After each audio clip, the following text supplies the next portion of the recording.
Okay, I know. It's showtime. It's showtime. Get the show on the road. Ooh.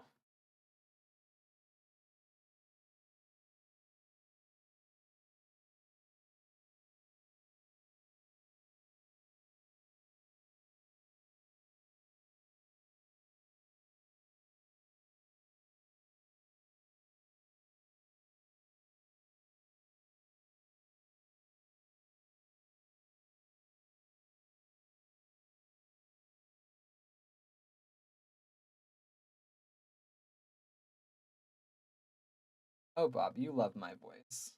You know it. Uh, hello. Yeah. I eh, IRL. I know that I'm quieter than mad. This bitch can shout. Um, Dorios is actually fairly soft spoken, which is why he turns his mic up. So ding ding, bitch. Um, but yeah.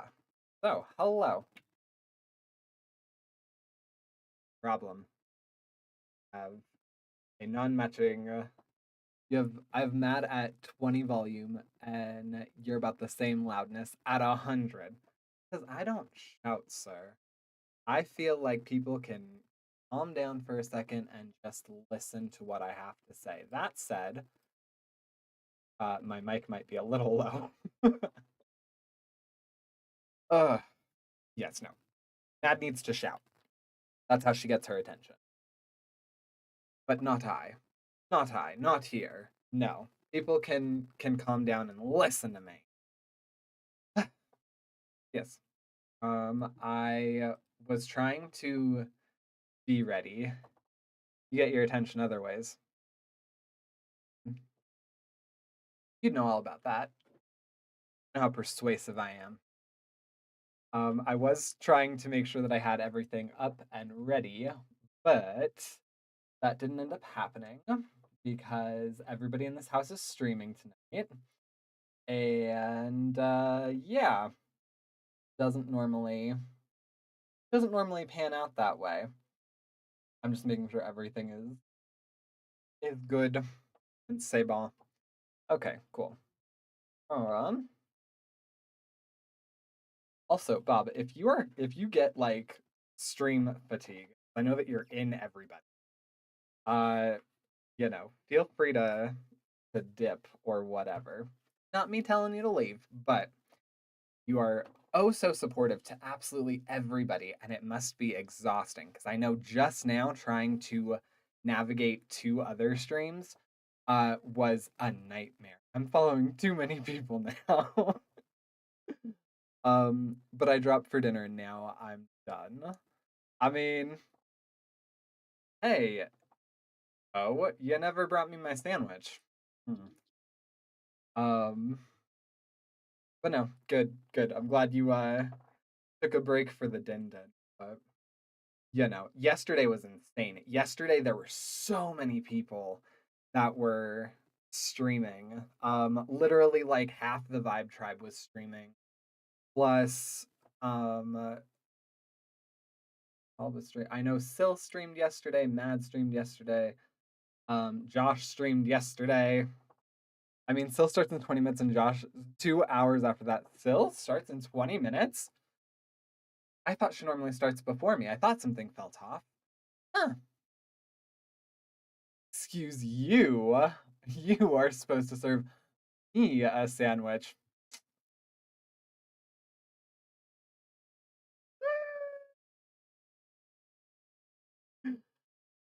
Uh, Yesterday there was a point where I had 6 streams simultaneously. How? How are you functionally able to go between them? Because like just seeing you pop up in people's streams, I'm like, I would never know that you were not dead focused on whoever it was with difficulty. I can imagine. I have a greater superpower than mine. Hello. Yeah, meow in the round. Nope. You can. Okay, that's gonna be someone else's problem. Draco's wanting to go between doors because, like, I'm in my office, Dorian's in the bedroom, Mad's in her room, and all the doors are shut in the same hallway, so he wants to figure out what everybody's doing. And that's not for me to deal with right now.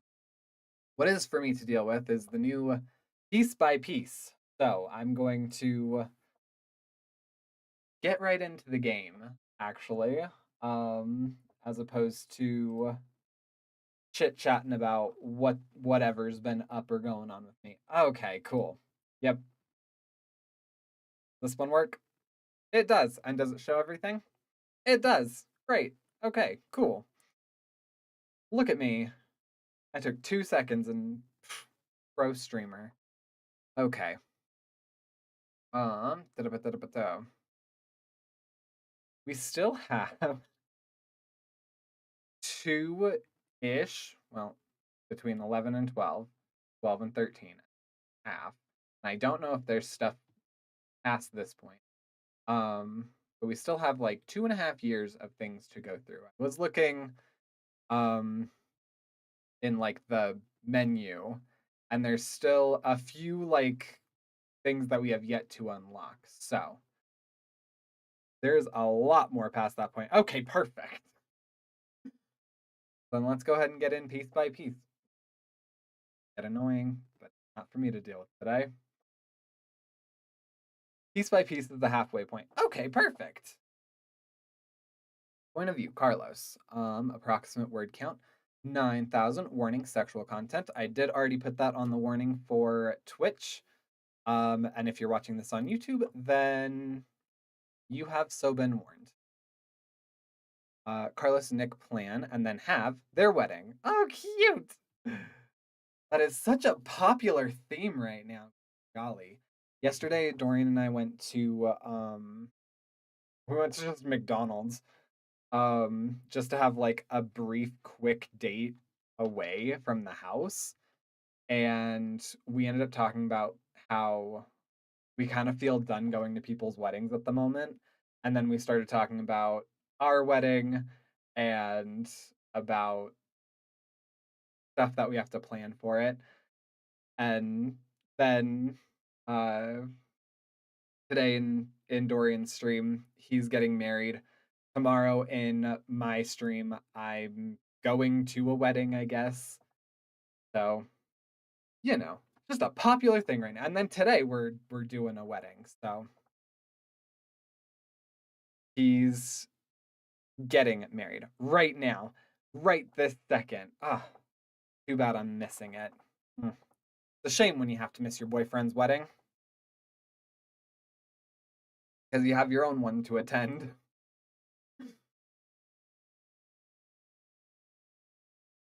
You missed your opportunity to object, Pat. It's fine. I'm sure him and Rose, I think is who he proposed to. I'm sure they'll be happy. They'll be an aggressively straight couple. Carlos and Nick plan and then have their wedding. Tuesday, March 15th, 2013. They'll have children for free farm labor. Bob, I get so concerned with your ideas of good labor practices. You'd fit in perfectly in like the Gilded Age. Am I actually center in my camera?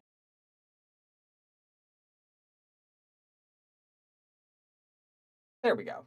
That seems a little bit better. Yeah, you'd fit in perfect in the Gilded Age when, you could do that. Did you load or start the chapter over? Were we in this already? Did I?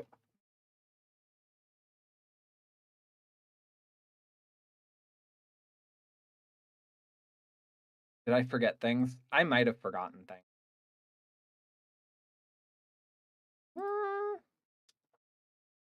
Was I already in things? Hang on.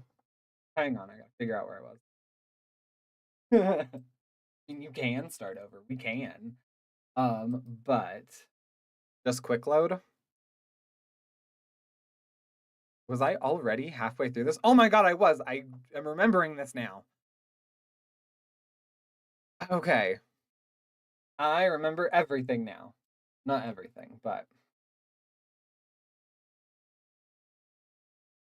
Look at Bob keeping me on track. Okay, and everything is still good. Cool. I am so nervous that like um our internet is just gonna like implode. It's gonna strain itself too much. Anyways, all right, let's get into this. Um, all right, Saturday, April 13th, 2013. Hey Chico, Carlos says, leaning against the open door to Adam's room. Adam puts down his book and smiles at him. What's up, dude? I know it's a little early to talk about, but what were your housing plans for next? Were you thinking we'd just keep the apartment?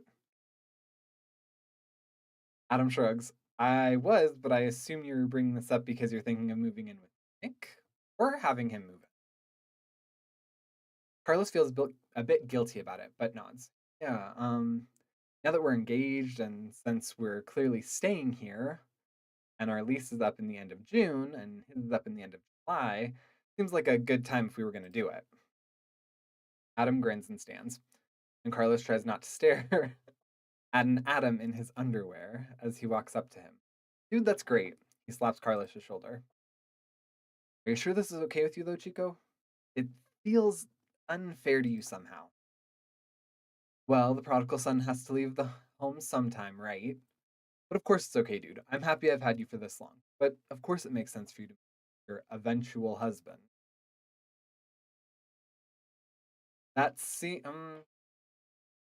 To me that seems a touch strange that they're getting married before having like moved. But granted, like living close and staying over probably as often as they do feels the same ish. I feel like I could not marry someone before knowing how they live, like in the entirety. But that's just me. Carlos nods, but still feels a bit uneasy. We're actually thinking of maybe buying a condo. I have some money saved up, and his parents have said they're willing to chip in for a down payment. But if that makes things harder for you, like if you wanted to live in the same building or something, we could always rent a place.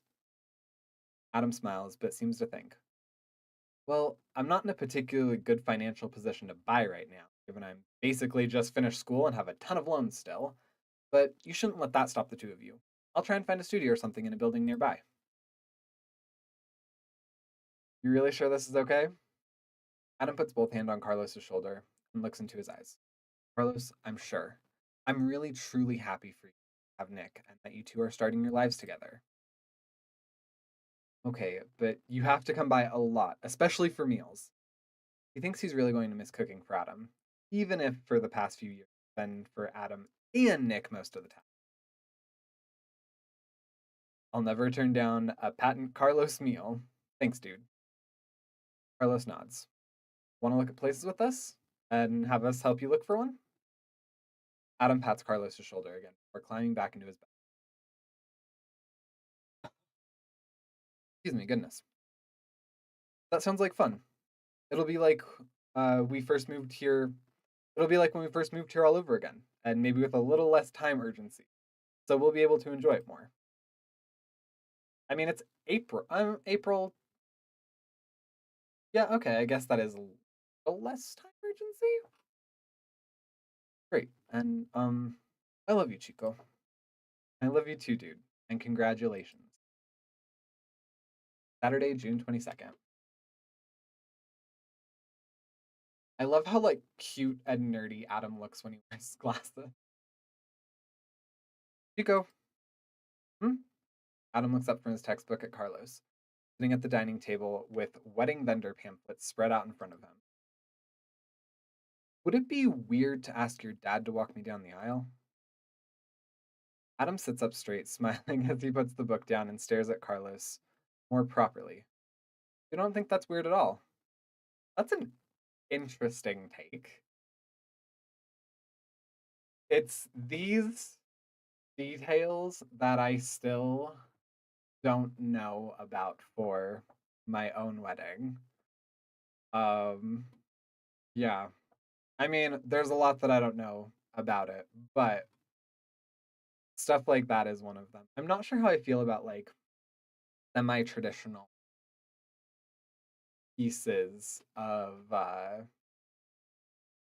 weddings like being interjected in mine. I know that was the thing that like Dorian and I were talking about yesterday.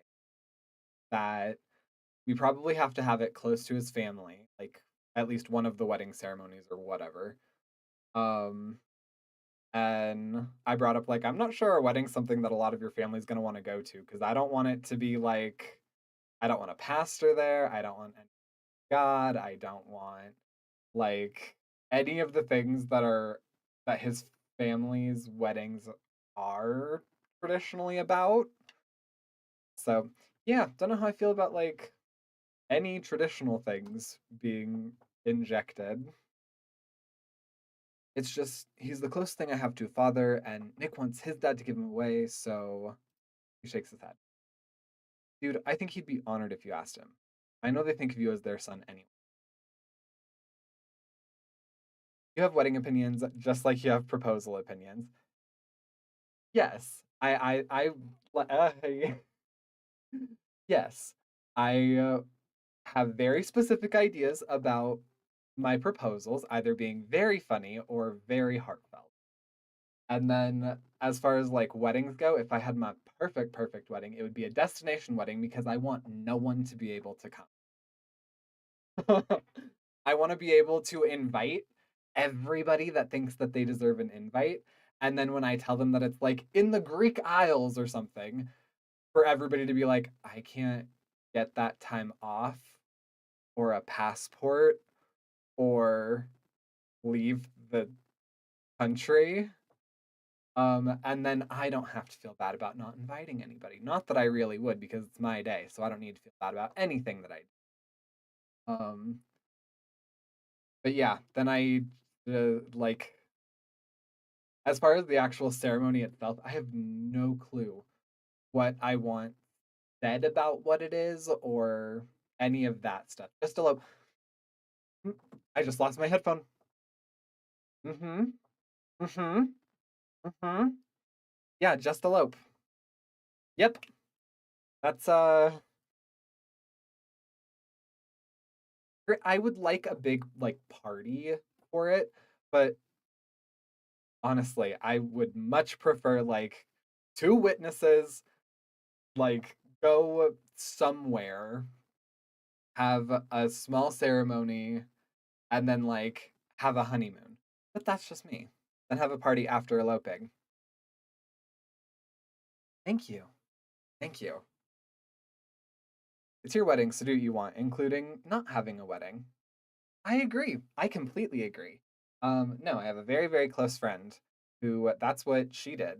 Her family was starting to be a problem with the wedding, so her and her husband were like, let's just not do this. And then they eloped and told everybody afterwards.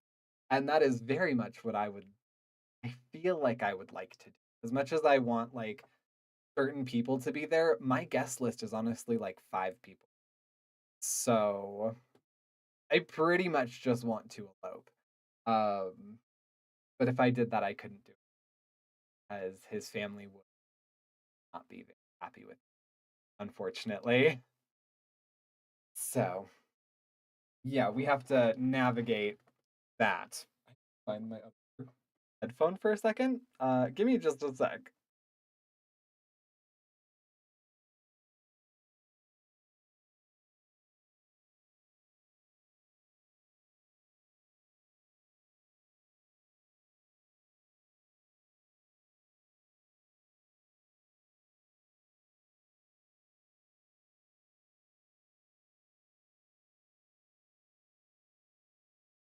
So I wanted to elope, and hubby talked me into a wedding, and I'm glad he did for what it's worth. I am irritated by my camera, always. I will never not be. I think that a wedding would be fun. Um, it's more so just yeah, I need to work through things about weddings, I guess, because I'm trying to sort of figure out what it means to me to have a wedding, um, as opposed to like what it means to me to be married. Because I feel like weddings are a lot of money to spend on like one day. which can be fun because like Dorian and I are already planning on spending a lot of money for like 1 or 2 day things. Um, but it's a lot of money, and then the amount of people that are there, I don't really want people there that aren't going to be a part of my life with my partner. So the idea of like people that invite everybody that they ever knew to their wedding, feels really weird. So I definitely don't want to do something like that. Or like we went to a wedding that literally most of the guests were people that were friends of the bride and groom's parents, which was very strange. But it was because they obviously got a lot of money and were able to get a nice venue and got very nice gifts and yada yada, which is helping them right now with the fact that they're, moved out together and yada yada. But um for me it's like the marriage is the important part. But the wedding was nice to see everyone together in one place. Yeah, no to big. No, have a smaller wedding and have it the way you want. It yeah. We're still like 2 years away from a wedding. And it's a lot of things to hammer out because there's things that Dorian cares about that I dislike, things that I don't care about that are like, or that I don't want that like Dorian feels is important because of his family. And yeah, it'll be interesting to see how that unfolds. Um, so yeah, we'll see. We'll see. That brings a tear to Carlos's eye, even though it's not the first time he'd heard it. Hey, I love you, dude. Adam's looking at him with such affection that he has to turn away. Bro. Yeah, yeah, Chico, I love you too and all that. Wednesday, June 26th. Congra- Congratulations, Carlos. Huh? Carlos looks up from the form he's reviewing in his work cubicle at Rachel, his coworker. For what? Didn't you hear? Hollingsworth and Perry came out today. Why is that a congratulation to Carlos? Carlos tries to remember why those names sound familiar. Sorry, I feel like I should know them, but I don't. Congrats to them for coming out? Rachel shakes her head and smiles, patting his shoulder. No, it's the. Oh my god. I totally thought she was just talking about people at the office. Oh.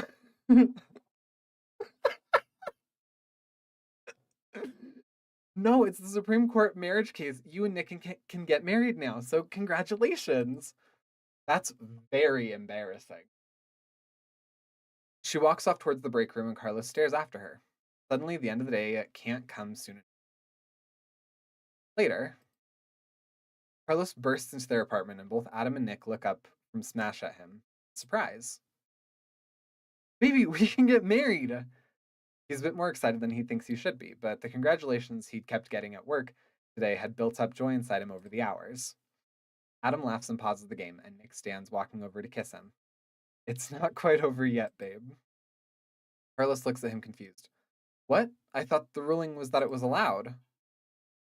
The ruling was something about standing, which I think means it's going to be allowed, but some other court has to allow it first. I'm not exactly sure.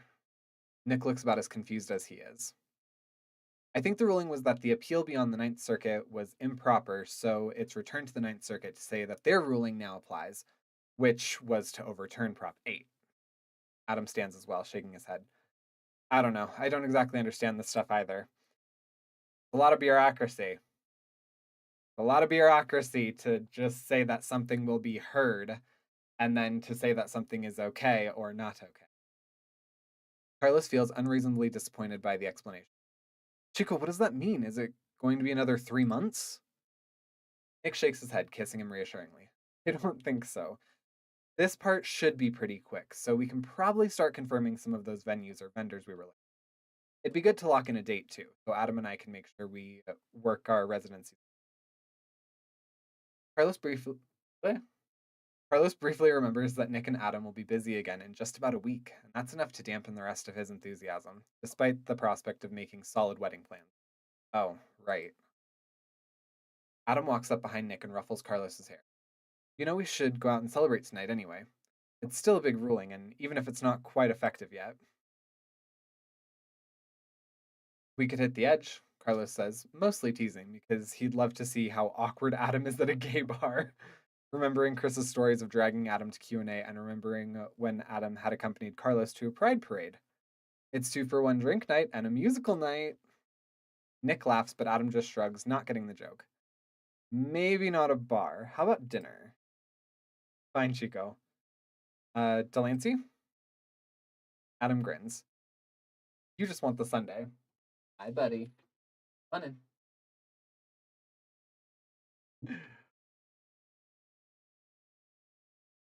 If we're celebrating, why not celebrate the right way with ice cream and delicious goodies? Carlos says, grinning back. Nick smirk. Nick's smirking, and Carlos kisses him before he can say. Adam smiles. Sure, dude. Let's go celebrate with uh, gooiness.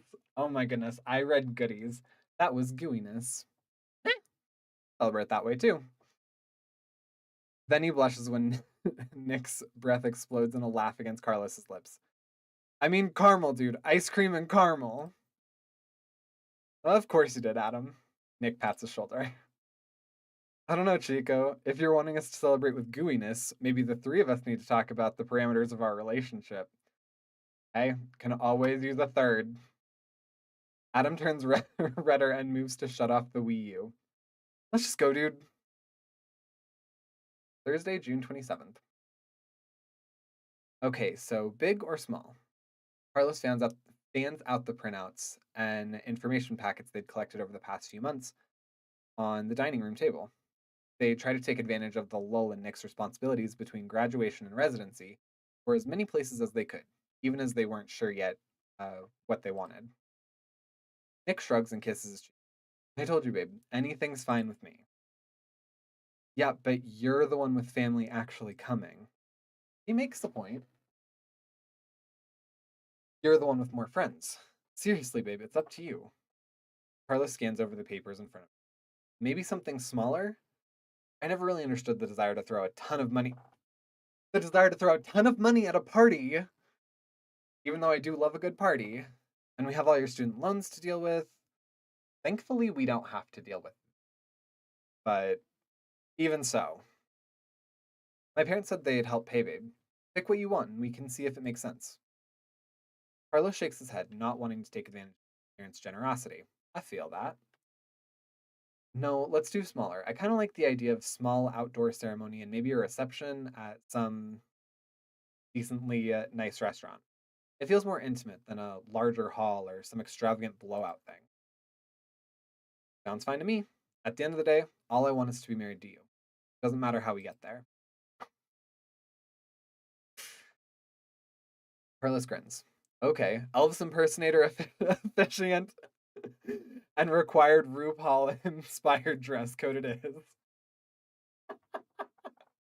is. Now that would be funny. That might make its way onto my list.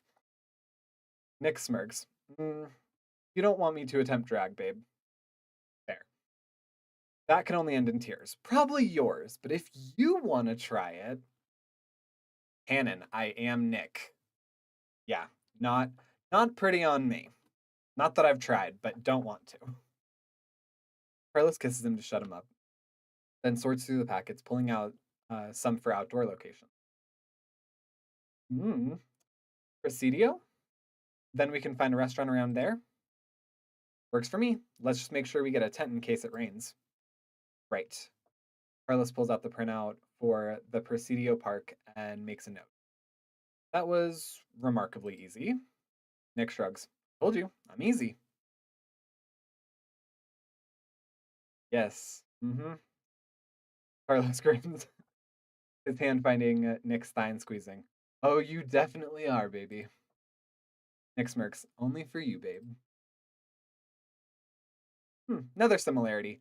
I too prefer babe over baby, at least saying it. Carlos puts most of the papers for the larger venues aside. What about wedding party?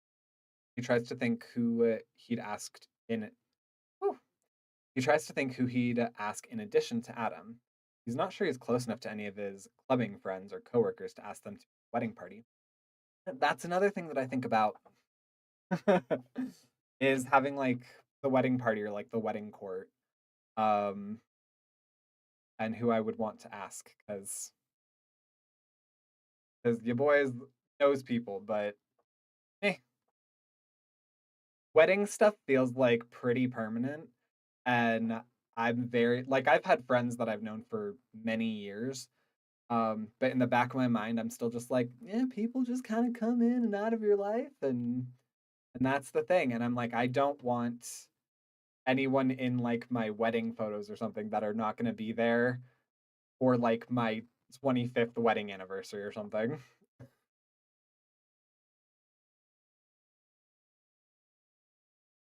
If you're going with a smaller thing, then maybe we keep that small too. I assume you'll ask Adam, and I should probably ask David. He wants to joke that he should ask Adita instead, but it doesn't feel like an appropriate time. Does your brother's wife also need to be in the party? He asks instead. Is that a thing? We have wedding video, and I'm glad we did. See, I feel like I would want a video, but I also like never been much of like a picture person, but I feel like I weirdly want photos. I want to do like the whole like first look photos and you know, all of those things in addition to having it all on video. But also with like having a video, um I I don't want to be watching it and then suddenly be like, "Oh god, there's Tim in the background and I fucking hate him. Why was he there?" Well, Pat, conveniently for you, they are capable of doing both. Really? Wow, Bob. See this is why I knew I should keep you around. It's good to have a married man on deck. Um it's a thing if we want it to be a thing, babe. But no, I think traditionally it's just siblings and not. Carlos suddenly finds himself thinking about his brothers, and he wonders how they're doing. He really misses them. Babe, I'm sorry. Nick's hands on his back, and Carlos realizes he's crying. Do you want me to try and reach out somehow? See if we can get a hold of your brothers? He's as perceptive about Carlos's emotions as always, and Carlos loves him all the more for it.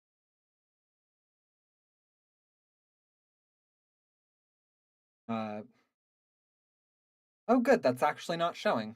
Cool. Just the notification went off. I think Dorian either ended or is ending soon, or his computer glitched out. Because I just got a notification that his library is open to me. He shakes his head. Yeah, that'd be a conversation. Hi, I'm your brother's gay fiance, and we're getting married. Want to come? I don't even know how we'd contact them. If it's important to you, I want to try. Carlos shakes his head. No, I talked about a fresh start, and I think this is part of it. I need to stop dwelling on the past and let them go, even if it's not their fault. Ugh. I have thoughts that I. Ugh. How can I voice this?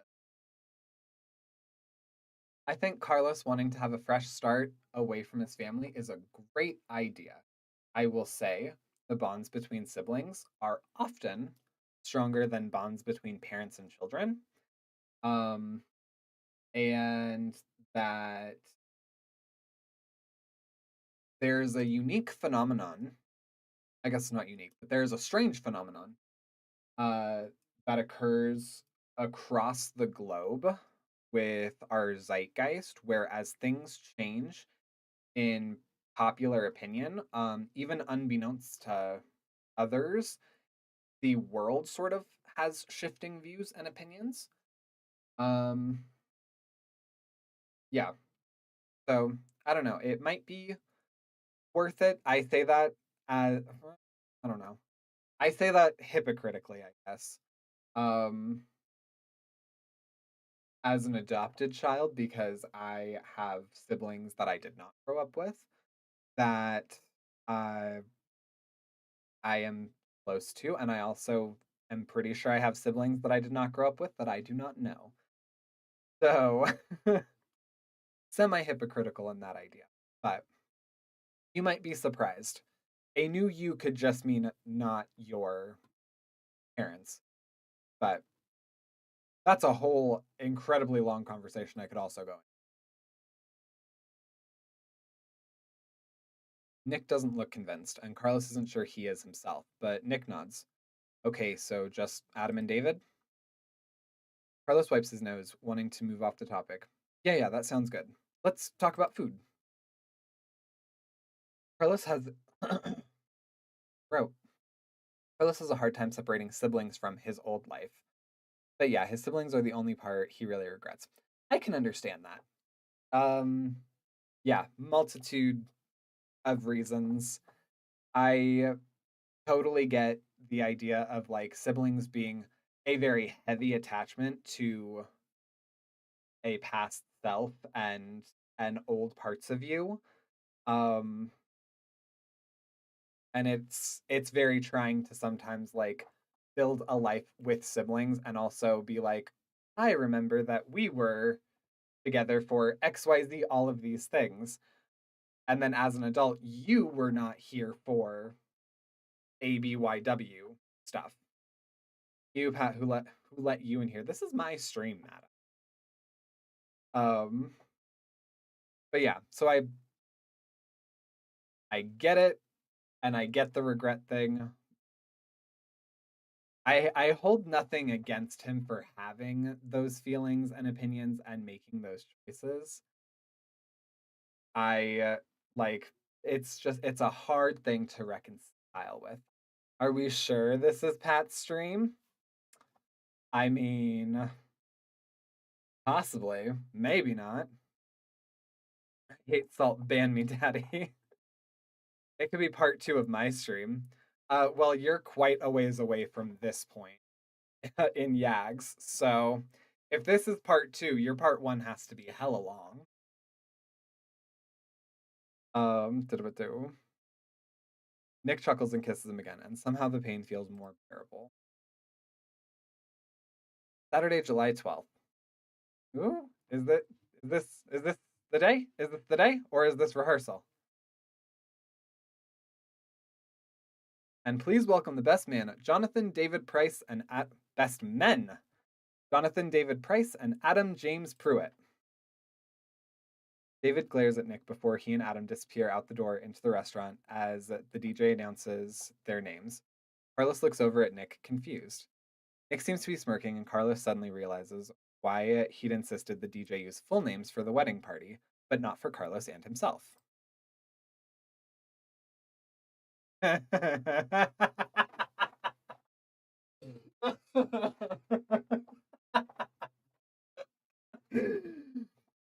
That is great. However, the longest friend that I have, I call her Princess. And I feel like if she were to in any way be involved in my wedding, that would be how I would want her addressed fully. Like I don't want her to have a last name. I don't want nothing. I just want it to be Princess. So that is what that makes me think of. Jonathan? Carlos realized he'd never known Nick's brother's full name and had always assumed his first name was David. Apparently, both he and Nick had a thing about their first names. Isn't that your dad? Nick chuckles. Yeah, that's why we all just call him David. It was less confusing for my mom growing. I bet you $10 that he manages to finagle something and the DJ introduces you as Nicholas. Carlos is grinning now, even as he takes his fiance's husband's arm and hooks it around his. Um, that would be great.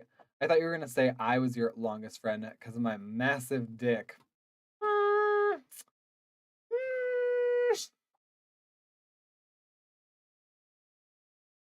Oh, all the other thoughts.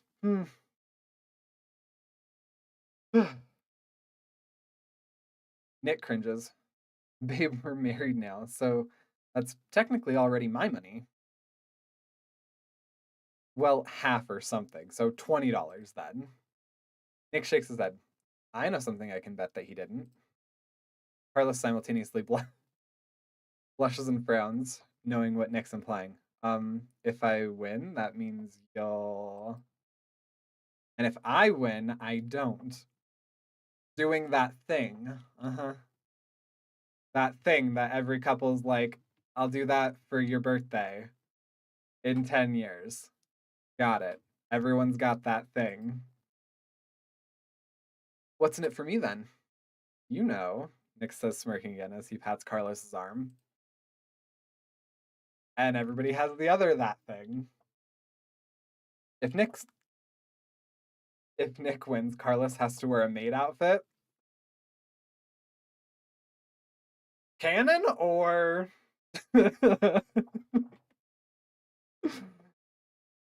huh. My brain has interesting opinions on how that would look. And part of me thinks it's very silly. And then another part of me is like, hmm.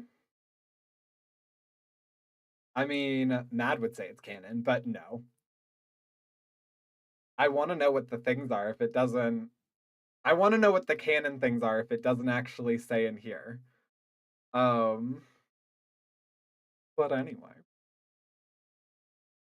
Karlashika said, no deal, mister. I expect husbandly duties to be performed tonight, regardless of your brother's ability to smooth talk a DJ. If you uncensor, it'll say,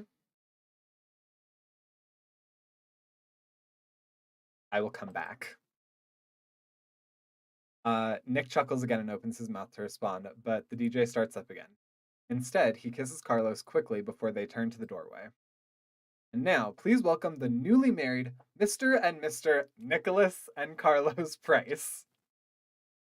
Carlos feels a smug sense of satisfaction at it, and Nick briefly frowns before plastering a smile back on. Carlos makes a note to ask David when he even managed it before they walk out onto into the restaurant. He looks around the room as they make their way to the front, taking in the faces that he knows, along with a few new ones. Nick had insisted he have half. Nick had insisted he have half the guest list, even though Nick clearly had more people he wanted to invite. Even though he'd theoretically already seen everyone at the ceremony. Yeah, theoretically. Theoretically is a good part of that. He'd been a little more distracted at that time, so he takes the time now to really take them in.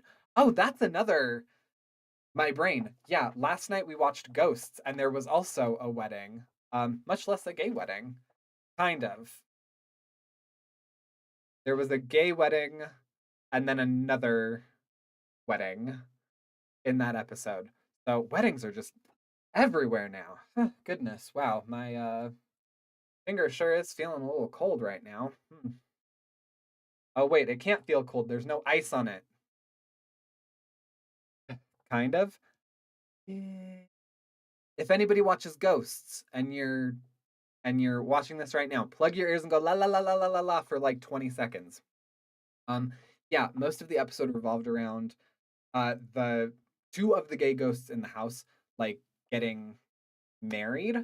And then at the very last minute, one of them gets cold feet and is like, you know what? I actually don't think that I want this right now. And so they call it off. And one of like the partner that didn't have cold feet was really good about it, like a partner should be. And all of the friends were like super supportive and yeah, but then they already had all the wedding stuff up. I just hit my fan, ow. And so one of the like slut ghosts and another ghost who I'm pretty sure is gay because he hooked up with another with one of the other ghosts that was gonna get married. They got married instead. So yeah, that show was a whole trip. Oh, highly recommend it. All right, everybody going la la la la la can stop. Um, Ghost drama. You have no idea. Oh, all the drama. So yeah. Um, theoretically seen everyone. He's been a little more distracted. Okay, cool. Um, his eyes pass over Joey, Robert, Adita, and his other clubbing friends, and notes that their requisite cosmopolitans are already mostly empty. Requisite cosmopolitans. Babala. Did you watch Sex in the City? Were you a Sex in the City fan? And Adita's already looking a little green. He finds himself glad that Adita was someone else's problem tonight and briefly thinks of Tom from college. He idly wonders how he's doing and if he and Eva remain good friends after graduation. It's sometimes weird to think about people that you knew in college and wondering where they are now. But with the invention of Instagram, you can then kind of know. He thinks to himself that he wouldn't have expected himself and Tom to fall out of touch almost immediately after graduation. Yep, that happens. Given how close they'd once been and how he knew he'd never lose touch with Adam. But he supposes they didn't have much tying them together other than the house's formal brother system, especially as they neared the end. Even as Tom had grown more understanding and pushed back at homophobia at the house, he'd still never really been comfortable with the fact that Carlos was gay, especially when he'd more openly started seeing men. Oh, that's unfortunate. Hi, baby. Hi. You want to come here? Yeah. You want to come in? Yeah, you just want to streak? You want to be on stream? Is that a yes? Okay, come here.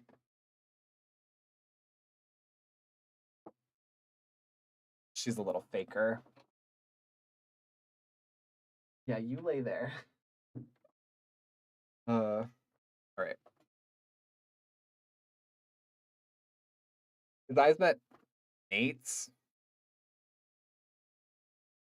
Gross. Well, that ruins this. All right, his eyes meet Nate's, sitting at the next table. Nate nods at him and Jake blushes next to him. Excuse me?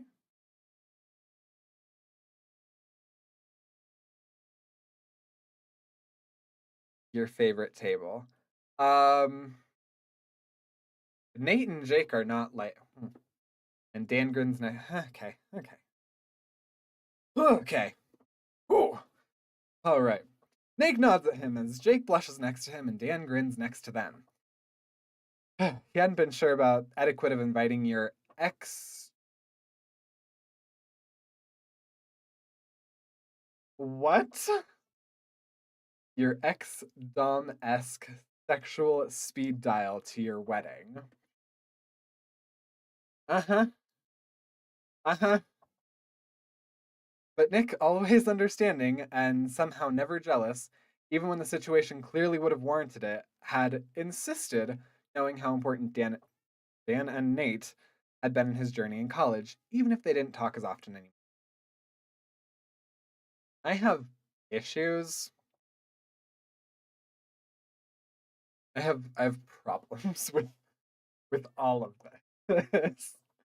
um Jealousy not being one of them. I feel like Nick has no reason to be jealous of this. Um okay, so you're on the no Carlos and Dan train. I don't okay. I I think Carlos and Dan hooking up, sure, fine, especially because Dan, in a way, is already nice. Watching Nad's playthrough, I don't like that Nate is as actively involved in that. I think that's weird. I'm all for a third. Don't get me wrong. That's fine. Um, but I still don't like Nate. Um, that's more my issue. Um, I do feel like it's kind of weird inviting them to the wedding, mostly because, like I was saying, like I want people that are going to be there for life at my wedding, as opposed to like, oh yeah, we talked and fell out of touch. You come in and don't forget a blender. I'm pretty sure that Nate is optional but it's been a while. According to Mad, because I kept pressing when I was like, Nate, what? She was like, I'm not getting the choice in letting Nate participate. So I don't know. I know that I still am working on my playthrough with Dan. And so far all that's happened is I've rejected him, which I think is why this is taking so long because I'm not actually getting him. Um well again, Carlos didn't have many options to invite even though Nick insisted on having half the guest list. And that see, this is another I'm realizing that the music might be like insanely low. Don't let me play in silence, guys. Um that's another thing that like I have to reconcile with in terms of like hello, bud. You want to okay, go check out. Bye, bud. Love you. Um that's another thing I have to like reconcile with as far as my own wedding because like I said, I want like 5 people there total. And even that list that I have sometimes like goes back and forth on if I truly want certain people there. All right, cool. Everything's good. So I get it, but at the same time, I honestly feel like if Dorian and I did this, like, and we had it, split, like everybody from my half sits on like the left side, and everyone on like the right half is from Dorian's side. My side will have like 3 people, and Dorian's will be like the gills with like 50 people. Like, yeah, no. Um,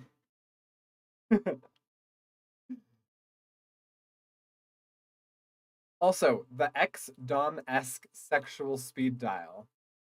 That is a very interesting way to put that. He notes a stack of books and a Sharpie next to Dan and shakes his head at the thought that Dan would be promoting his new book even now. He's pretty sure any wedding gift from Dan is just going to be a signed set. You're interesting. Bob, not the time. Not this isn't the appropriate place to be hitting on me like that. Goodness. We're at a wedding, sir. Actually, a wedding is a perfectly appropriate place to hit on someone. Never mind. Next to them is Chris and James holding hands on the table. And I was gonna say, yeah, no, weddings are pretty appropriate places, especially if they have the the good the good juices going. Wow, now I want good juice. Hmm. I have so many stops to make tomorrow. That probably added itself. That also just reminded me of like the most recent wedding that Dorian and I went to, the very weird one. So, yeah. And he thinks to himself that real life James somehow looks. Next to them is Chris and James, holding hands on the table, and he thinks to himself that real life James somehow looks even better than the one he'd seen sporadically on screen over the past few years. James smiles at him the way that James smiles at him the way that had always made him melt, but now it just makes him feel pleasantly happy. Aww. He focuses on the feeling of Nick's armor, not of Nick's arm on his, and realizes that he'd found something better than his adolescent crush, and someone who was truly made for him, and instead can feel his heart melt at that. Oh, uh, here, hello. He remembers Nick remarking on his star-studded half of the guest list, and wonders to himself how a place had existed that churned out such personal and professional success stories, but likes how my eyes and my mouth are betraying me tonight. but likes how much he considers himself one of them. I read books for money. I read books aloud for money, and you would not know it from my streams.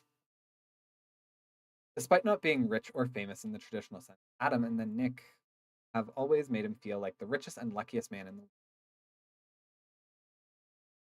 I mean, I think there's something about my I think there's something about my writing style that is just hard to read. Um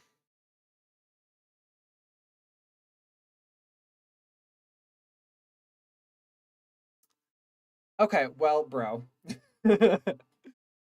Now that you say that and I'm reading, I will say you have a technically grammatically correct sentence right here that is 3 3/4 lines long. That said, it is grammatically correct. So you write correctly. The I don't think you write for it to be read aloud, which I don't either. Whenever I do like I write run-on sentences with a lot of comments. So that one technically isn't a run-on sentence because if you took out and wonders to himself, if you replace the and with like a he or whatever, this technically is its own sentence, which if you bracket it with commas is what that's used for. So it's not a run-on, it's grammatically correct. Um Also my word choice and order is non-typical. I guess that's fair. I think that could also be like a little bit colloquialistic in where you come from versus where I'm from. I know that whenever I like write and I put it into like a word counter or when I was like turning in college papers and stuff, um I always wrote at like an 11th to college freshman level writing, which is terrible. Like I got things returned um because you for most people to read it comfortably, you should be writing at a 3rd to maximum 6th grade level, which feels very weird. So I I like obviously I like your story for the story that it tells. I like your writing style because I don't feel talked down to in the way that you write. It's just hard to like sputter out sometimes. But I will say I also have obviously read multiple, but I act like I have so many books under my belt. Um, but I have read books for Audible that I obviously needed to read aloud, and some of them and how they were written, a nightmare, and mm, was terrible. Thanks, that's useful. I mean, yeah, you're welcome. Yeah, no. Um, but yeah, no, I enjoy your stuff. This is still easier to read than that freaking Vampire Crusades book that I read that got pulled, that my audio got stolen for. That was a nightmare. So anything that's better than that is perfect in my eyes. His mind switches briefly to Elliot and how they hadn't talked in years. He felt a bit of regret at that and wonders if he should have just pushed through his discomfort and admitted his crush to him anyway, at some point before their weekly emails turned more sporadic and then stopped altogether by the end of really 3rd year. He's pretty sure Elliot was gay and pretty sure that he'd felt the same way back then. He kicks himself for not having had the courage to do anything about it, even though if he had, he might not be here today. That, no, it wasn't. I was about to say that is a run on. Um, but that's always something like interesting to kind of reconcile with is the choices that we've made. If we'd made different ones, we would be somewhere else, or there's a chance we'd be somewhere else. Um, I don't know. I almost always feel like things are never better left unsaid, but that's just me because I like knowing. I don't like guessing. I like knowing things. So I don't know. If this were me, I feel like I definitely, I mean, I've told straight guys that were my friends if I've had crushes on them. Not because I thought they were going to be like, oh God, I've been in the closet for so long. I was just waiting for you to tell me. But just because, like, I want it to be out there and I want it to be transparent. And yeah, so I don't know. I do kind of feel like that might have been something that he should have done. Not because it would have changed anything, but just to not have exactly this. He wonders how Elliot's doing and tells himself to reach out again when he gets a chance to catch up. He wonders if he should have invited Elliot to the wedding anyway. Adam's parents, Adam's parents, sister, and her boyfriend, and an empty seat for Adam are next. They're all beaming at him, like they're watching their own son walk in with his husband. And he supposes, in a way, they are. Ever since the Christmas trip in 2009, they'd really taken him in and made it their personal mission to fill the family-shaped hole in his heart. Oh God, that hits. And they'd succeeded, beyond any expectation he could have had for either them or himself. He smiles back at them, his heart somehow fuller than before at the sight of them. Whew. The last table on his side is a bunch of friends from work, and he remembers how excited they'd all been for him when the case's result had been announced. And he remembers discussing wedding plans with them over the break room coffee or a donut. He thinks to himself that he should make more of an effort to hang out with them outside of work, especially now that Adam and Nick are both busy again. Feeling like he's wanting to more directly embrace a social circle that doesn't revolve around clubbing and drinking. Very mature. As nice as those things were, and as much as he really still enjoyed them, he feels like he's starting to desire more understated activities a bit more over the past year or two. The other side of the room is filled with Nick's med school friends, a smattering of undergrad friends he'd mostly not met, and family. His parents and his brother's wife, of course, but also his aunts and uncles and cousins and a couple grandparents. He remembers meeting most of these people over the years at Christmas events or on other rare trips with Nick. But he doesn't think he's seen them all in one place before, and he feels a bit teary at how supportive and happy they all look for the two of them, at the thought of how oof, at the thought of how far some of them have traveled to be here.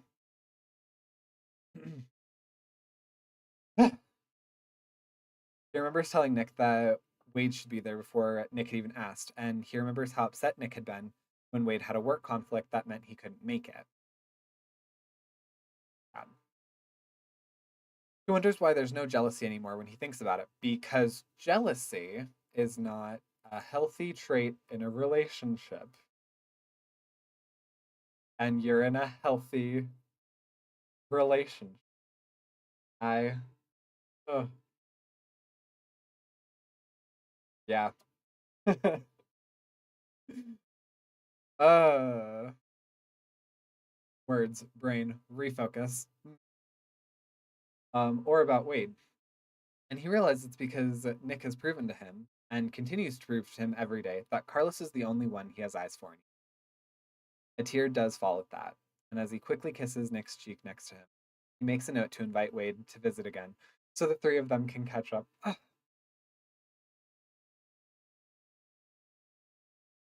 Once again, will say, little weird just because I don't personally have great relationships with my exes. Um, but that's not to say that people can't, and that isn't a very, very mature thing. And I'm glad that Carlos is realizing that like jealousy doesn't need to be a part of his equation with Nick. And very good. I'm very happy for him. They make it to the front of the room where Adam and David are standing and waiting for them. And he takes the mic the DJ holds out, trying to pull himself together, and wipes his eyes with his sleeve. Fancy suit rental be damned. Nick kisses his cheek and unhooks their arms, instead, putting his arm around his back and pulling Carlos against him. Thank you everyone for being here today. He'd rehearsed this quite a few times, but still feels his nerves getting to him now that a room full of people are staring at him. Nick and I are overjoyed and flattered that all of you made it out here on our behalf, and we'd like to also send our thanks to those who couldn't make it but have supported us on our journey over. Okay, so like I'm actually kind of proud of Carlos's reception speech here. Okay, I will try to do it justice. Kiss him! It's Dan, he notes, and he watches Nate frown and make a movement like he's hitting Dan under the table. I mean, give the audience what they want, right? Carlos does anyway, quickly, even though he's not sure humoring Dan is the best idea. Nick blushes. It's literally your wedding. The big thing everyone's there for is for you to do one kiss. Like, that's the big buildup. That's what Disney told us is important about these things, the one kiss. So,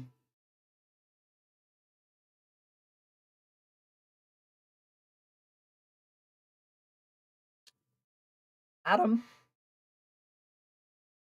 I make that look far too often.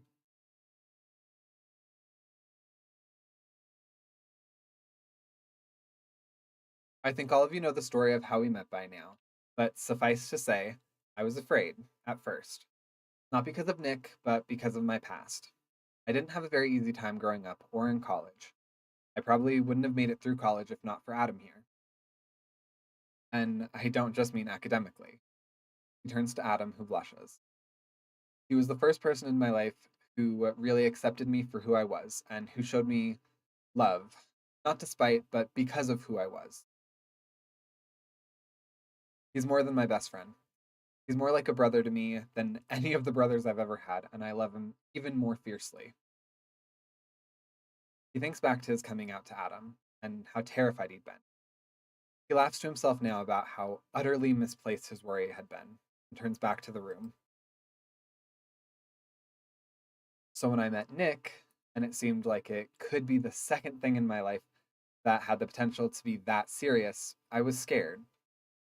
But maybe it meant losing some of what Adam and I had. Because maybe it meant losing some of what Adam and I had. But then Nick somehow managed to wipe away all of that fear and worry in the way that he does. And I know all of you know the way that he does. There's nodding around the room. And even from our very first kiss, it never felt like I was losing anything. Instead, it felt like I was gaining something I never knew I was missing. Nick has lovingly plastered over every hole and fear and insecurity I never even knew I had, and made me all the more stronger for it. He made me feel that same love I have for Adam again, in a way that feels like it's piling on instead of competing.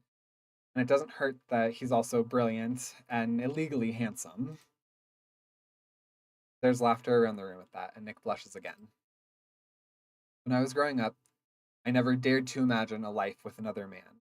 But now, and over the past few years, I haven't been able to imagine a life without one, without Nick.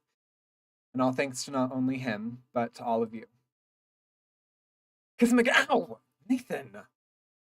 Dan says, and Carlos doesn't humor him this time. So I'd like to toast.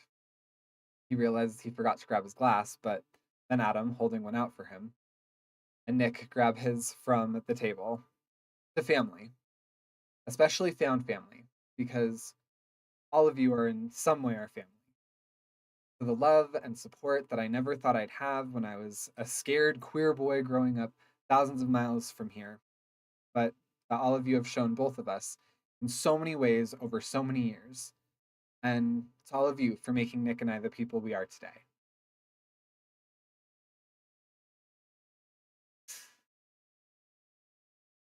He looks over at Adam's parents, and his mom seems to be crying. He tears his gaze away before it can affect him. The family. He raises his glass. There's a murmuring of agreement around the room, and the clanging of glasses, but as he sips his champagne, all he can do is stare at Nick standing next to him. And it seems all Nick can do to stare back at him too, a soft smile on his face, and his eyes wet from Carlos, from what Carlos thinks is the first time ever. Whew. You're right, that was a good one. Kiss him and movie over. Pretty much. That's that's Disney in a nutshell. Later, Dude, Nicholas? Carlos makes David his first stop after he and Nick finish eating, and they start their rounds at the table, their rounds of the room. Nick had suggested doing them separately for efficiency, even though it felt a bit unfair to Carlos to give people a bit with only one of them. It still feels a little unfair to him, but he tells himself what Nick did, that it was only the first formal part intended to make sure no one accidentally got left out, and that it was a small wedding anyway, so there'd be plenty of time to talk to everyone together afterward. David laughs and pats him on the back. Congratulations again. And yeah, I'm glad I managed it because apparently Nick had already set up his own fiendish scheme. Carlos resists the urge to call him Jonathan. When did you even manage it? Oh, I caught the DJ when he came by earlier to double check the restaurant setup, and I convinced him that a sufficiently formal event like a wedding required sufficiently formal introductions. David grins. Also, I may have slipped him a 20. If I had known the cost for such antics was so low, I would have done something myself. Carlos wonders if he could have convinced the DJ to use their full names too. David laughs again. There's still time tonight. Now go socialize with people you don't see so often, and finish up quickly so you can meet back with my brother. I can't stand the way he keeps giving you heart eyes across the room. Carlos glances over at where Nick is chatting with one of his aunts, but with an eye on him. Nick blushes and turns away, and Carlos can feel his face turning red as well. Ah, God, this is so sickeningly romantic.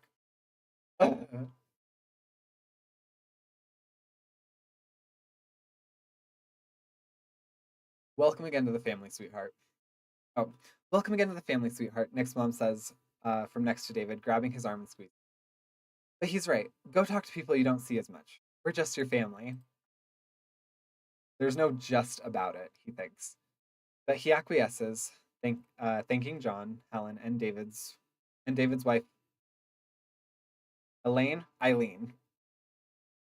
Yes, I can read. Before moving along. He skips the table where Adam's chatting with some of their med school friends. He knows Adam would understand, but he's sure Nick will talk to them soon anyway. And he's not sure he really knows any of them, or any med school knowledge, well enough to engage in any useful conversation. You're sickeningly romantic. Wait, maybe scratch the romantic part. Oh, you charmer. um, oh, Carlos. Adam's mom, Denise, stands as he approaches and pulls him into a hug. That was beautiful. I mean it, especially you and Scott and Emily and Dimitri. He rubs her, he rubs her back before she pulls away. I like have been so enveloped in like romantic stuff lately. Uh, it just pulls on the little heartstrings. My little sickening heartstrings. Oh, which fun fact, if you are in the medical practice, our hearts do have strings and they look absolutely disgusting. You know, son, Adam's dad says, also standing and hugging him next. We're just glad we could help support you. You've done so much for Adam. You, what? What are they attached to? So they're attached to the other chambers. Yeah, when your heart pumps, what's going on is your heartstrings are like pulling the chambers. It's super gross. Yeah. So think about that. Think about that. Just to get away from some of this romance. He's done so much for me. Carlos is getting teary again. See, that's another reason that I feel like I want a small wedding is that if I do get like overwhelmed with emotion, I don't want to be a crybaby bitch in front of like a million people.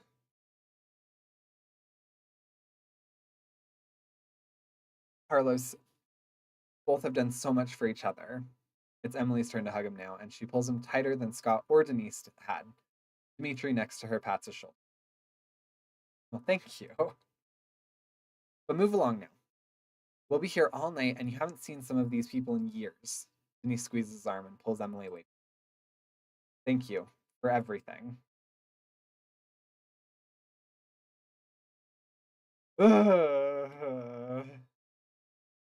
He's remarkably nervous walking up to the table with Dan, and it's James who stands first, smiling as he holds out his hand. Congratulations, Carlos. That was a beautiful speech and a beautiful wedding. It's easy to see how happy you two are together.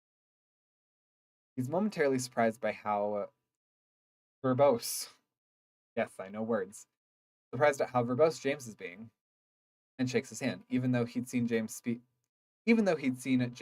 on screen, of course. His memory of James from more casual situations was that he'd always been a man of few words. Thank you. I really have to thank you.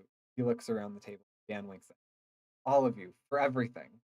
And all of you supported me in coming out and finding myself in ways that I'm not sure I ever properly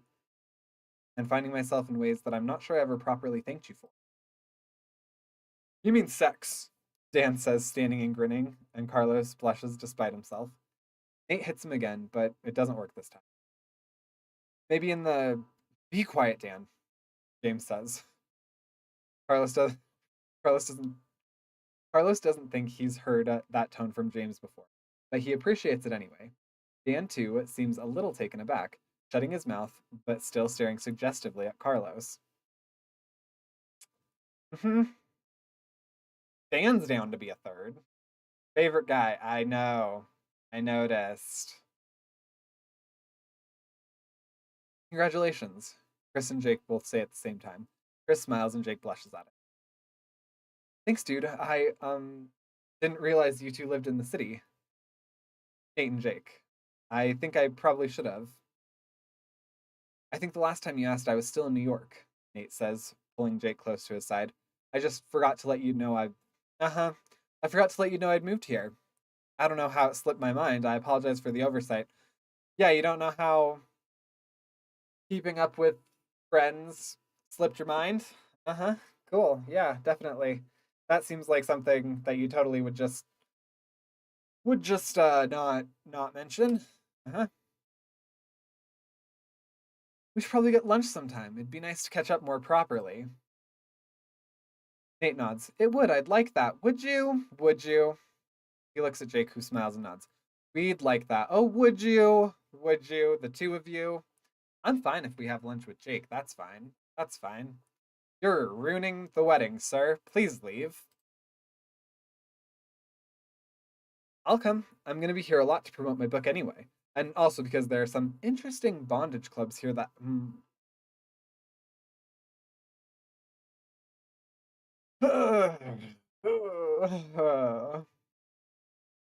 I have found some very interesting places in my area recently. uh, Not specifically looking for anything like that. Just trying to find like bars and stuff, and you'd be surprised what comes up with very simple searches. I mean, San Francisco does have some interesting clubs and cafes. Bob. Hmm. Oh. You're not invited, Dan, Nate says, pushing Dan back down into his seat as Jake turns red. Put those books away, it's rude. I'm glad that Adam still has you, Chris says. Then he blushes. I mean, of course he does. I never would have expected otherwise. But every time we talk, he's always been so busy, and I'm glad he's had you to take care of him. He's been taking care of me too. This reminds him of the conversation with Adam's family. I'm glad you two have each other then. Chris smiles. And that you have Nick too, of course. He adds hastily. Thanks, dude. We should talk more often. You were inspirational to me in a lot of ways. Okay. That's a very nice statement. Um I'm not even gonna get Chris blushes again at the words. I'd like that. Carlos looks around the room, but I should probably go socialize with the other table. James nods. Of course. Thank you for having us here tonight. He resists the urge to pat James's shoulder. Pretty sure he wouldn't appreciate it.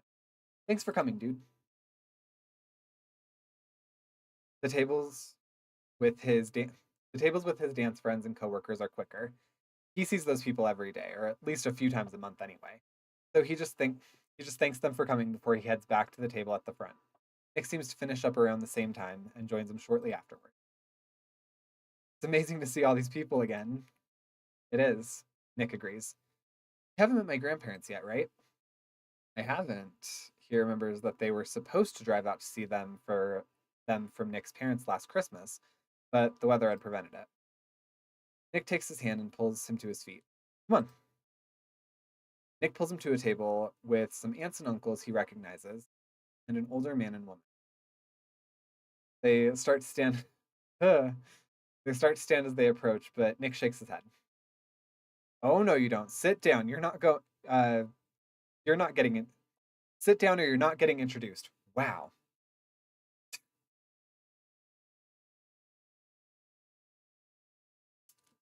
Did you just put salt in for for oh my goodness. Wow. I mean, you gotta admit it's nice.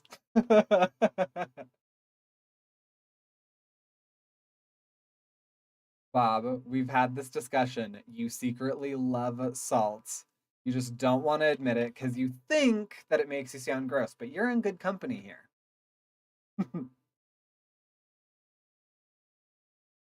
That's no way to treat an elder, Nicholas, the woman says, but she's smiling and Nick flinches.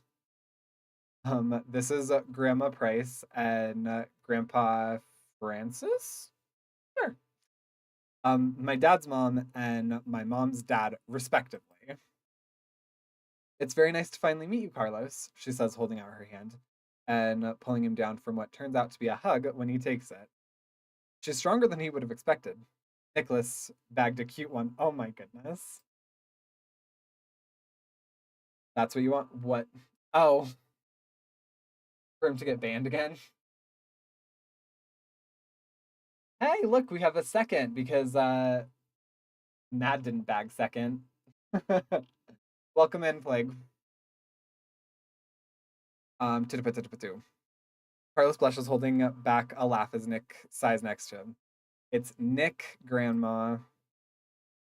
Nonsense. You were named after your great grandfather, Nicholas Price. It's Nicholas. Carlos wonders if he needs to intervene, but Grandpa Francis stands, despite Nick's protests. Congratulations, Carlos. Grandma Price finally lets him go, and he moves over next to him and shakes his hand. Thank you. It's very nice to finally meet the two of you. I'm sorry we couldn't make it out last Christmas. I want I want to be banned, so I stopped being assaulted. Nah, I didn't want to potentially be forced into another marriage. You don't get forced into a marriage from second. That's only first. Don't worry, Bob already took care of that. And yeah, gonna keep assaulting Bob. By the way, Bob, I hope you appreciate it. I already took care of. Yeah, he did. Yeah, he did. He already took care of me. Bob, I hope you appreciated yesterday in Sill's stream the sodium fine joke. Just a nice little nod to your salt addiction. Oh, is that what happened? Grandma Price looks confused. I didn't realize you'd stayed here last Christmas. No, Grandma, Nick shakes his head. We were going to make a surprise trip to see you from my parents, but the snow was coming down too quickly for it to be safe. Well, that just means when you do make it out, I'll have to spoil you double to make up for it. Uh, they talk for a while, and Carlos thinks he finally understands the conversation he and Nick had had years ago, where Nick had been adamant about being a part of any boyfriend's family's lives. I understand if you have a good family relationship, it's a nice idea that your boyfriend's family is the same. He can't imagine trying to hide his love for his husband over the holidays, and if they happen to randomly run into some relatives while they were out.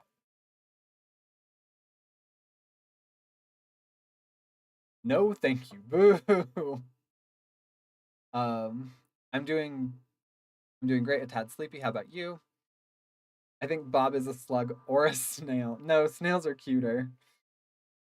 Bob doesn't have retractable eyes. Hubby is the snail. Huh. Your better half.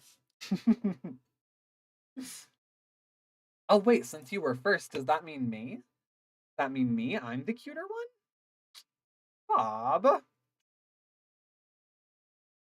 Flatter me, a little flirt. They talk for a while, and Carlos thinks he already read that bit. It makes him worry, and when they're sitting back at their table, sipping champagne and watching everyone else finish eating before the dances, he decides he has to address it. I'm sorry my family's not here. I wouldn't be. I'm not gonna be. So it's a way to start, at least, and easier than saying the people who birthed me and raised me, even though he doesn't really consider them his family anymore. Nick looks at him, more sympathetic than anything. Okay, but that's exactly 0% your fault. I'm sorry your family isn't, because you shouldn't have had to deal with all of that growing up. No, I mean, when we were first together and you thought I wasn't out to my parents and you were upset about it. Nick seemed to think before remembering the conversation. Right. I remember that. I didn't understand why it was important to them. But now knowing your family and seeing everyone here for us, I do. And I'm sorry that you couldn't have that from me.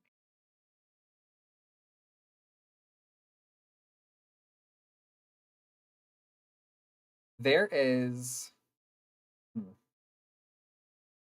this is forever bothersome. Because there's always like a I guess not always, because there are people like Nick, and there are real people like Nick, who have like family dynamics and stuff like Nick. But there's always this like um what is the word I'm looking for? This like apology that feels like has to be given from um people in the LGBT community, because like there always needs to be some weird apology about not having some picture perfect expectation, mostly revolving around family. Like, um, I dated this guy who felt bad that even though I'm very attractive, I'm gorgeous, um, he felt bad that his dad was never going to be able to show like his work buddies the bombshell that his son landed. Um, because he was never going to get like a beautiful babe that, all the guys that his dad's work would be like, "Oh yeah, if I was 20 years younger." um and so like weird stuff like that. And then like it's kind of reversed here where like I mean, I kind of have this too in a way where like I feel bad that Dorian doesn't have the chance of having like great in-laws. Um as opposed to like myself, like I very much enjoy Dorian's parents. They're very nice. They've been very supportive to us and to me, and they've helped me out in ways that they have definitely not needed to, and I am forever grateful to them. And so, like, it bugs me that this is just a part because people don't know how to behave in our world. Unfortunately, that there always needs to be something like this with relationships and people where it's like I have to apologize for the fact that people in my life don't know how to behave, or that people have like weird expectations that I have no fault in not being able to uphold. What am I missing? Same, sleep schedule is kaput, so up way later than I should be, but no. Sounds pretty familiar. Um, yeah, that's a good way to put it. You're right that Carlos shouldn't apologize for or feel bad. Family is such a hard thing. Hi, very attractive. I'm dad. You're not dead. I'm daddy. Okay, but see, the situation is different. There's like showing off for stupid people. I think you're right, but also think the sentiment that Carlos is expressing is also true to his personality. I, hey, like, you're up way past your bedtime. Go to sleep. I love having you here, but good golly. Um, and I understand that like the one that I listed where like I had a boyfriend that was upset that he was never gonna have a partner that like his parents could show off. Um, that's a little bit different. But it's more that this sentiment is something that a lot of people feel like they have to feel bugs me. Um, and I agree totally that it's very real for Carlos's personality to have these emotions and this feeling. In the same way that like while I am happy that I don't have like my parents in my life, I also very sincerely am sorry that like Dorian will never have great in-laws. And even though I don't control that, that's something that I like have this like weird weight about. But yeah, anyway, moving forward. There's an AU I've gone down a few times where Carlos ends up with Malik, and in that verse, Carlos very much does not have this sentiment. Wholeheartedly agree with you. I mean, Bob, so when made outfits, um, that would be an interesting universe to see where he ends up with Malik. I would like to do Zags again, and go down that path. I know that that's the harder path, but yeah, because like if they both have terrible parents, then it's a lot easier to do the whole like, nope, just new, fresh, our family, whatever. Um, but yeah, it's strange because I like for a long time, I sort of had this idea of thinking that I would end up with someone not like Malik, but in a somewhat similar situation like that, where like our families are just not a part of the equation really.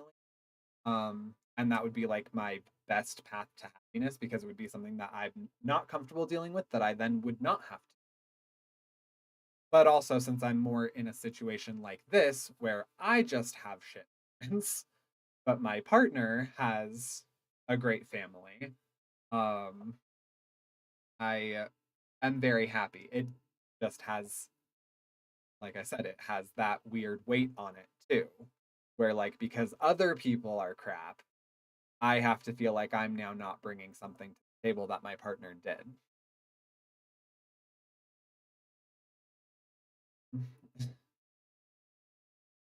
Hey, no, stop that. Nick puts both hands on his biceps and turns him towards him. Carlos, I said it then too, and I still mean it. This is not something you have to apologize for because it's not something that's your fault. If anything, I should still be apologizing to you for bringing it up. I just wish I could introduce you to my mother. She would laugh and stuff you full of fried plantains until you begged for mercy. And Antonio would drag you out to the beach. So, my goodness, my brain is now like so like flustered. And Antonio would drag you out to the beach so he could show you. He trails off, and his throat suddenly feels tight. All of the hopes and imagined scenes he'd once had for showing his eventual spouse around his homecoming back to him at once. Nick pulls him into a hug as the tears fall. Shh, babe. I'm so sorry that you can't have those things, but please never blame yourself. You're being too understanding again. He really thinks Nick should be more upset about it, despite knowing there's nothing either of them could do about it.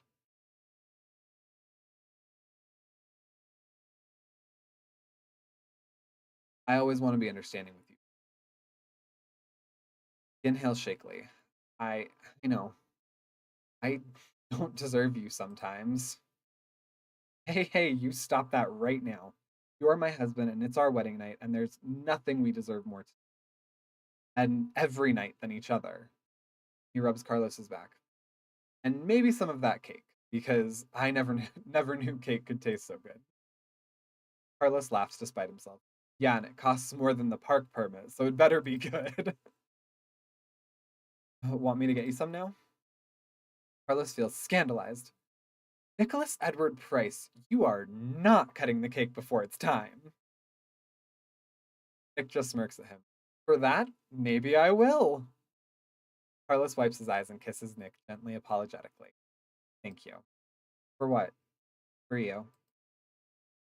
Nick just smiles at him, soft again. He doesn't say anything, but he doesn't have to. Carlos knows he's thankful for him too. Ah, unlock new profiles. Rachel, Grandma Price, Grandpa Francis. And everyone has updated profiles. Ah, good golly. Hello. Okay. Oh wow, there is more. Okay. New piece by piece fix. Just a note. Loose ends and fondness. And an extra ficlet. Okay. Oh, and breaking the surface. Ooh, okay. Oh, and the background changed too. Oh, cute. I dig it.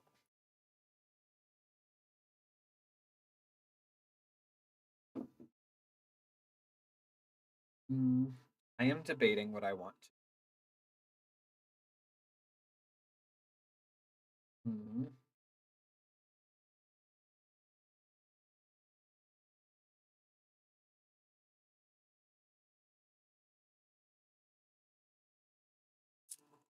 I. What do I want to do? So I am streaming 3 times this. We've made it to the halfway point in the game. Um, I actually think I might end this here.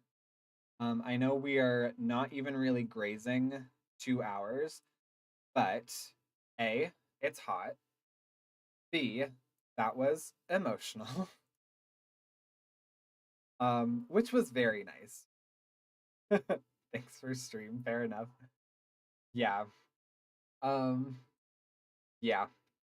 But yeah, I think we're gonna call it here. It was very nice, and I'm very excited to continue on with this. Um, but I have already had like a very emotionally taxing week. Uh, which is also part of why like I've been drowning myself in like romance stuff and being able to feel that. Um, so yeah, I will be back tomorrow at same time. We'll be doing Echoes of the Plum Grove. I'm actually going to go ahead and switch over to just chatting. I'm going to probably turn down the music a touch and take these out of my ears. That way I'm not distracted. But yeah, so we will be doing Echoes of the Plum Grove tomorrow and then Fallout on Thursday. Yeah, we will still be having a short tomorrow on YouTube and then not normal videos this weekend, but hopefully still good videos this weekend. Fun fact before you go, this game goes into 2024, and I wrote the chapters before 2024, so for a while I was worried that there would be some major world events that didn't make it into the fix. Did major world events happen? did major world events happen that are not in this particularly. Well, I mean, I guess you working on this still when you and I started talking. Um, I mean, there was a pretty major one in 2020 to 2022, and is that in the game? Because they're in the medical field, so you know, it is definitely in the game. All right, cool. That'll be fun to get to. So I see that will be something happening fairly soon. Fairly soon. Oh god, gross. Okay, I also realize. Okay, cool. Cool. Yep. I. Yep. Yep. Okay. Cool. Well then. Cool. Can't wait to get to that. I just said cool like 9 times. So, anyways, yes. Good night. Thank you everybody for stopping in.